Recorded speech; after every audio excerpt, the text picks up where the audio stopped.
Hi, hello, this is Dr. Cidambi. Today, we are going to talk about a very interesting topic. One of the viewers, in fact, asked me this question, why do we lie? Is it a psychological issue or is it just a habit? It's such a beautiful topic. Seriously, when I got this question, let me make sure that I'm reading it right. Yes. So lying is not just a black and white. It's not about truth or lies. It's way beyond that. It falls on a spectrum. It's a tiny little white lies. Like I like this sweater to a habitual lying, like almost like a pattern. And then there's a whole other category of pathological lying.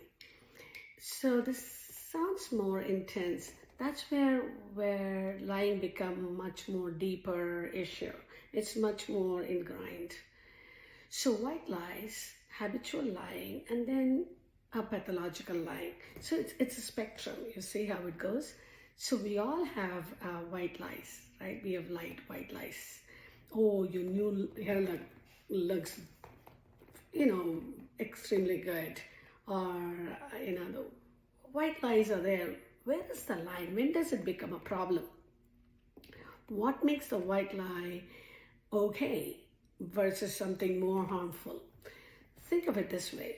A white lie, like that casserole, I like this casserole. In that situation, you are trying to social smoothness. You're not trying to hurt somebody's feelings. But there are other lies that are very innocent, but they are kind of lie to gain power over someone, manipulate. That's where there's a damaging of trust that happens. So there's a darker lies, right? An agenda behind these lies. What's going on in someone's head when they are lying?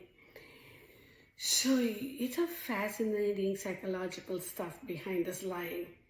So we are going there, like we are talking about things like narcissistic tendencies that needs to maintain a certain image, to always look good, even if it means twisting the truth. And then there is an impulse control issues. Someone has a harder time thinking before they speak. And that can lead to lies slipping out and during this heated moment. And then there is something called cognitive dissonance, and so complicated. And it's like a brain kind of a transfer. That means you have two conflicting beliefs in your head, and it creates a mental discomfort. So a great example will be, imagine someone who considers themselves as an honest person. They value honesty, and then they find themselves lying, maybe a lot. Now they have this conflict.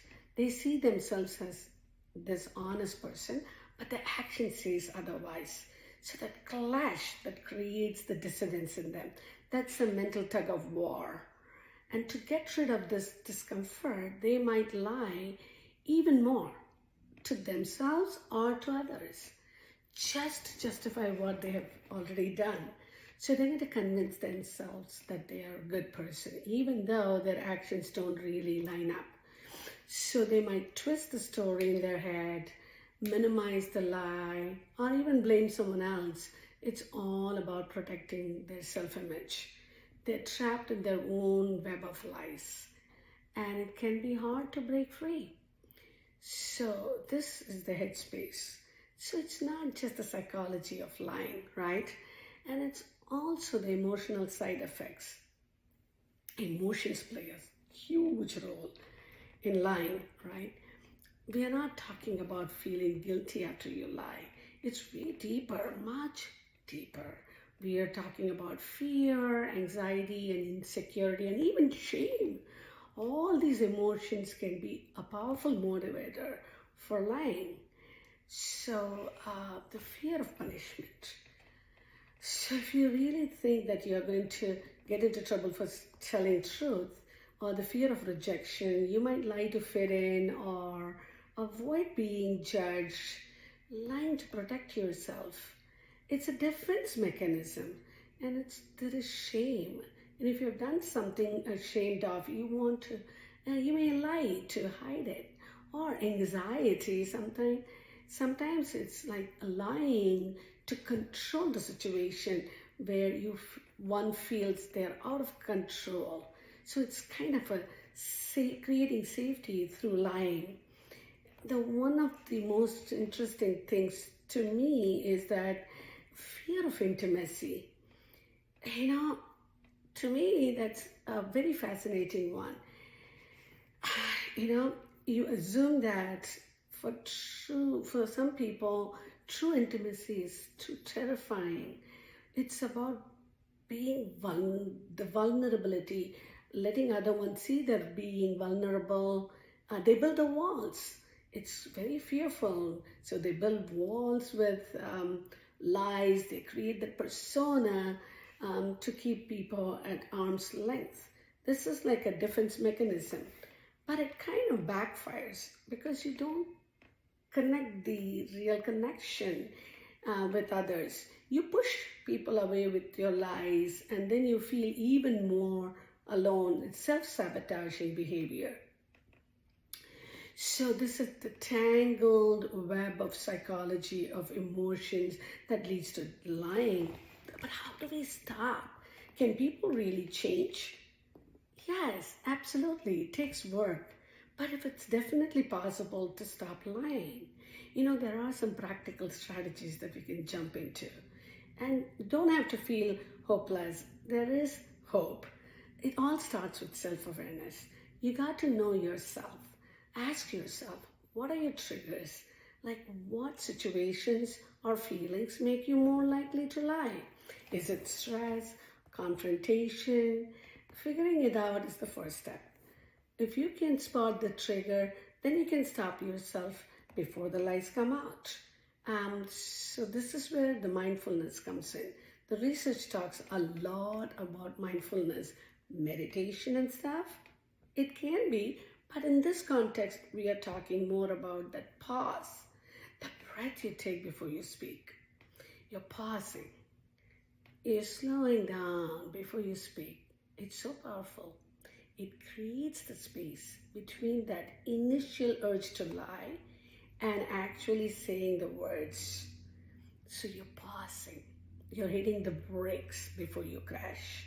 In that space, you can ask yourself, why am I about to lie? Is it necessary? Is it really necessary? And it's really making that conscious decision before you lie, taking back your power.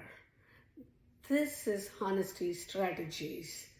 So it's about starting small, being truthful in little moments. If someone asks you about, do you like my outfits? Don't just say something to please them. You just say, it's not my style, but if you like it, that's fine. That's like you're building the honesty muscle, and developing a support system is crucial. And therapies can be very helpful, and seeking therapists who really specialize in cognitive behavioral therapy, CBT, helps you identify those negative thought patterns that leads to lying, and then it gives you the tools to actually change those patterns. You know how to communicate honestly, and so it's really helpful. So lie is not just about being good or bad. It's often about much deeper stuff going on beneath the surface. The good news is that with awareness and effort and right support, change is possible. And tons of hope. Change is possible. You as a listener, think about your recent situation when you were tempted to lie, and what is going on inside, the reasons to protect and avoid or manipulate, and could this be handled any differently? By asking those questions, you're already on the path to living a more honest and authentic life. With that, I think we have covered quite a bit of psychological nuances behind this line. And it's a great question to all my listeners out there today. Thank you for spending this time with me. Really, honesty is the best policy. On that note, see you then. Until the next time.